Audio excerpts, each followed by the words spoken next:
Every day after Mass since March 15th, O Lady of Good Health, our merciful Father chose you to be a powerful intercessor in times of trouble and woe. As in past centuries when you interceded to end contagious diseases, we implore you now to end the coronavirus, which is damaging the health of many and spreading fear in our communities. Teach us not to be afraid, to be courageous and generous in offering assistance. Washington, D.C., NBC News presents JFK Report. Now here is NBC White House correspondent Sandra Van Oker. Good evening. In the past year, much has happened, but three things stand out.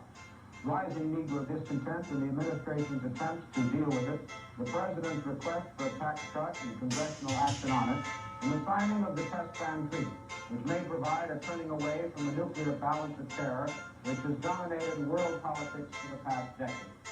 There may be other events more important to others, but these three stand out as having had a major influence, the full implications of which we can, as yet, only dimly perceive. Today, the Senate began its debate on the Test Ban Treaty. How, after so many years of deadlock, did it finally come about?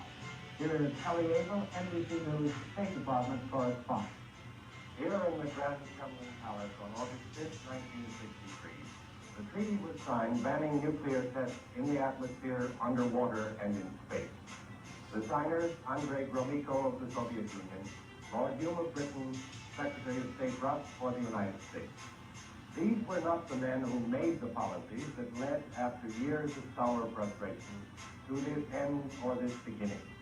In the age of Kennedy and Khrushchev, foreign ministers are instruments, not makers of policies. It was a Kennedy-Khrushchev agreement, and the Soviet premier was there, behaving like the grand impresario. The treaty, in fact, was the fruit of Mr. Kennedy's policy, above all of his actions in the Cuban Missiles Crisis last October. In his inaugural address, President Kennedy said, "Let us never negotiate out of fear, but let us never fear to negotiate." It took more than 2 years of crisis in Laos, in Berlin, and Cuba. Years shadowed by fear with no serious negotiations, just a lot of talk at Geneva and elsewhere. Perhaps the Russians came to believe that the untried president would not risk war to stop their nibbling. If so, Cuba changed all that. It was Khrushchev who retreated. That dangerous confrontation aggravated Khrushchev's troubles with the Chinese. It gave him also a new respect for American power and for Mr. Kennedy's readiness to use it if need be. Cuba led first to the hotline agreement, then to the test ban, both limited steps to limit the risk of war. Ellie Abel, NBC News, reporting. This is an NBC cameraman taking pictures of the Berlin Wall at 10 in the morning.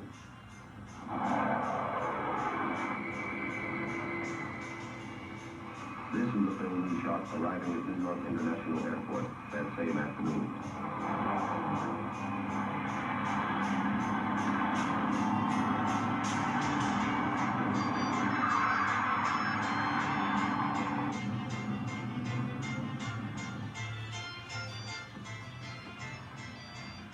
Split-second organization on a worldwide scale. Speed and efficiency in the New York and Washington nerve centers of NBC News. These now make possible the expansion of the famed Huntley Brinkley Report to a full half hour, increasing its news coverage, adding vital documentary features. The Huntley Brinkley Report, weeknights at 6:30, 5:30 Central Time, on Probably called the American Revolution of 1963. The demand of Negroes for first-class citizenship. This now from a reporter who's been covering the revolution, Herbert Chaplow, NBC News in Birmingham, Alabama. School desegregation and the resistance to it, as illustrated by today's events in Birmingham and elsewhere in Alabama, represent the hardest line so far as President Kennedy is grappling with the problem of civil rights. State agents posted this morning in such schools as this one in Birmingham turned away Negro students walking to the schools with books in one hand and a court order in the other. But as before, Governor George Wallace stands in the way, seeing himself as the symbol of resistance to greedy federal power personified by the Kennedys.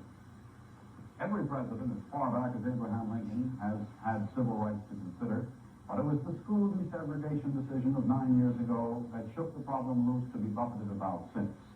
While John Kennedy and his brother learned lessons from the turmoil of Little Rock and elsewhere, the hard lines of resistance forged in Oxford, Tuscaloosa, and now in the lower schools of Alabama taxed to Kennedy's forbearance, skill, and stature.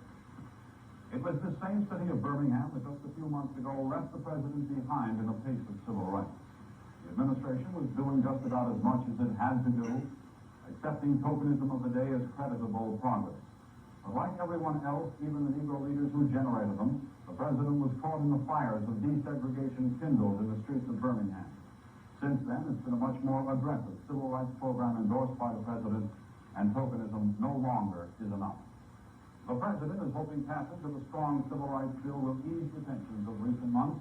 The tangible progress will be made in improving the economic, voting, and educational opportunities of the American Negro. Herbert Kaplow, NBC News, in Birmingham. For years, the Negro has lived with the haunting fear that he will be the last hire of the first fight. The rate of unemployed Negroes is twice that of whites. That's especially true during a recession, an event which the tax cut is designed to prevent. After a decision not to ask for a tax cut in August 1962, the administration presented its tax program in January of this year. In February, the hearings before the Ways and Means Committee began. Four of the witnesses testified, most of them favorably, but some insisted that a tax cut would be accompanied by a clampdown on federal spending. Secretary of the Treasury, Douglas Dillon, who's been against the quick tax cut in 1962, led off for the administration. Presiding over the hearings was Chairman Wilbur Mills of Arkansas, who would not move on a tax cut unless it was accompanied by reform. Nothing preoccupies the president so much as the tax cut. He wants it for prevention of a recession, which thus far his administration has been able to avoid. He wants it passed this year, and he wants it effective January 1st. Every day after Mass since March 15th, O Lady of Good Health, our merciful Father chose you to be a powerful intercessor in times of trouble and woe. As in past centuries, when you interceded to end contagious diseases, we implore you now to end the coronavirus, which is damaging the health of many and spreading fear in our communities. Teach us not to be afraid, to be courageous and generous in offering assistance